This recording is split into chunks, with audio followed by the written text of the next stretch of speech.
Nah, sekarang kita masuk ke roda dan katrol. Pertama, roda dulu deh. Roda nih yang simple ya. Contohnya misalkan gerobak deh, ya. Misalkan tukang bakso atau apa gitu, dia bawa gerobak dan di gerobaknya itu ada rodanya. Oke. Nah, ini ada rodanya.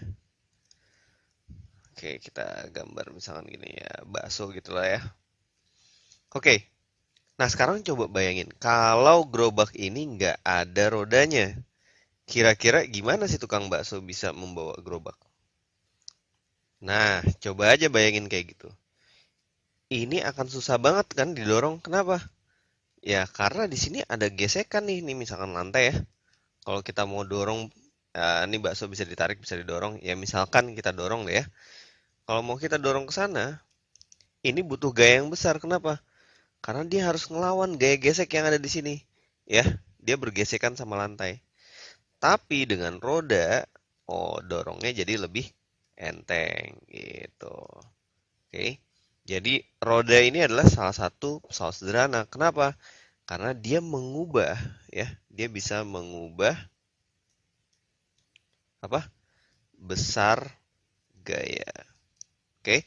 Jadi gayanya yang harusnya besar karena dia harus melawan gaya gesek ini ya. Ada gesekan di bawah. Dengan roda ini gayanya jadi lebih kecil. Makanya roda itu adalah salah satu pesawat sederhana. Oke, itu satu ya roda ya. Nah, kemudian yang kedua katrol. Katrol ini konsepnya juga eh, mirip kayak roda ya, ada kayak gini ya. Oke. Nah, tapi ini eh, prinsip kerjanya berbeda. Katrol itu misalkan gini. Nah, ini misalkan ada benda ya.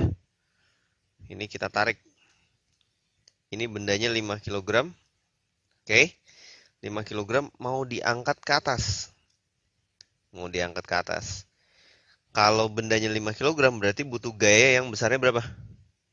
Iya, butuh gaya yang besarnya sebesar berat benda, yaitu M kali G, yaitu 5 kali 10 atau 50 Newton.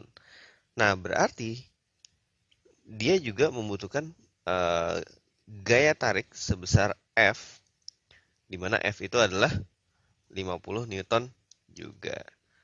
Nah, kok gayanya sama besar nih? Kalau gitu nggak ada gunanya dong. Ada. Kenapa? Coba bayangin. Ini harusnya kita narik ke atas kan? Tapi dengan katrol ini, ya, kita nggak perlu narik ke atas, tapi nariknya ke bawah. Emang kenapa menarik ke bawah itu sangat menguntungkan? Ya, menguntungkan. Contoh kayak misalkan di contoh pertama tadi ya, ketika kita mau menaikkan bendera, ya, dengan menarik ke bawah, kita nggak perlu repot-repot manjat tiangnya gitu kan, untuk menarikkan bendera ke atas, gitu. Itu satu. Kemudian, menarik ke bawah itu kita bisa tanpa effort sama sekali. Karena kita bisa gunain berat badan kita misalkan.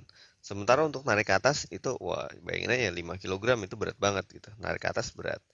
Oke, jadi katrol ini dia adalah alat apa? Pesawat sederhana karena dia bisa mengubah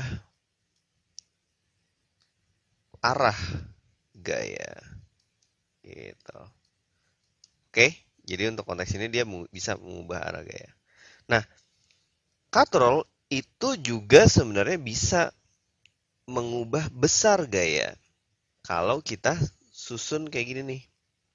Misalkan katrolnya lebih dari satu ya. Jadi misalkan gini, ini katrol, set, ini katrol lagi gitu. Set, terus ini katrol lagi. Nah, kalau kita susun kayak gini ya, pokoknya katrol lebih dari satu. Kalau katrolnya lebih dari satu, maka besar gayanya itu akan lebih kecil daripada beban ya, daripada beban. Nanti kita bakalan hitung nih gimana cara menghitung gaya kalau misalnya katrolnya lebih dari satu. Untuk sekarang yang penting kita tahu konsepnya dulu bahwa katrol itu adalah bagian dari pesawat sederhana. Kenapa? Karena dia bisa mengubah arah dan besar gaya.